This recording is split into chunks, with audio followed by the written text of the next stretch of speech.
From a car that makes children disappear to another that causes death to everyone who goes near it, we take a look at 5 of the most haunted cars ever. Number 5. The Jumping Car of Cape Town.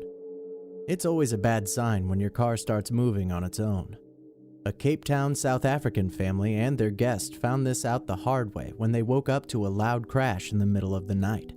Hurrying outside, they found the guest's Renault was jerkily jumping around the yard, eventually breaking a sturdy fence before coming to a stop. Initially, they thought that someone had tried to steal the car, yet no driver could be found. The perimeter of their yard had not been breached, the car was locked, and its windows were intact. Even the handbrake was still on. The car had been moving by itself. When the police arrived, they wouldn't believe a word of the story.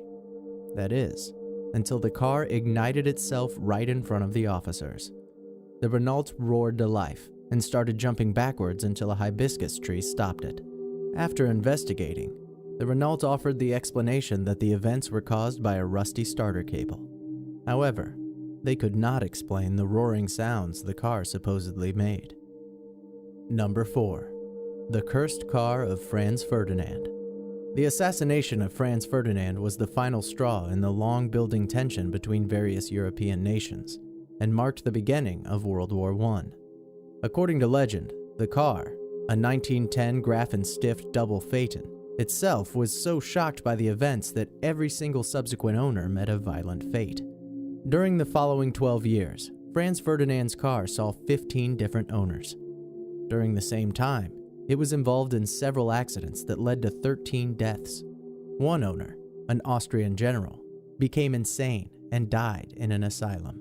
Another, a captain, fatally ran into 2 peasants and a tree only 9 days after purchasing the car.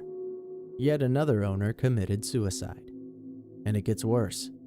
The governor of Yugoslavia had 4 separate accidents during his possession of the vehicle, one of which cost him an arm. Number 3. The Black Volga. Nobody knew who drove the Black Volga. Some said it was priests. Some said nuns. Some swore it was Satan worshippers. Some even claimed the devil himself was behind the steering wheel. The Black Volga was a Volga limousine with white rims and curtains that came out of nowhere. Sometimes, its rearview mirrors were actually horns. It abducted children and killed anyone who approached it, sometimes instantly. Sometimes the victim would mysteriously drop dead exactly 24 hours later. No one knew why it took the children. The myth of the Black Volga was widely spread throughout the vast areas of Russia, Belarus, Ukraine, Poland, and Mongolia, although there is no hard evidence to support the story. Number 2. John F. Kennedy's limousine SS-100X. This car is said to be haunted by a former president, but it might as well have the specter of Franz Ferdinand hanging around with a sign reading, "History repeats itself." The SS-100X was the Secret Service name given to President John F. Kennedy's navy blue 1961 Lincoln 74A convertible. It was in this Lincoln that Kennedy, First Lady Jacqueline Kennedy, the Texas governor, and his wife sat in on November 22, 1963, when 3 shots fired from a book depository ended the president's life. Surprisingly, the Lincoln was kept in service another 8 years after Kennedy's death. A company called Hess and Eisenhart added reinforcements and safety measures that were missing when Kennedy rode in the car, apparently, much to the displeasure of the president's ghost. In 1967, the presidential limo was replaced, but the 1961 Lincoln was kept in the fleet for less important duties, until it retired to the Henry Ford Museum in Dearborn, Michigan in 1978. The car is still on display there and is rumored to be haunted.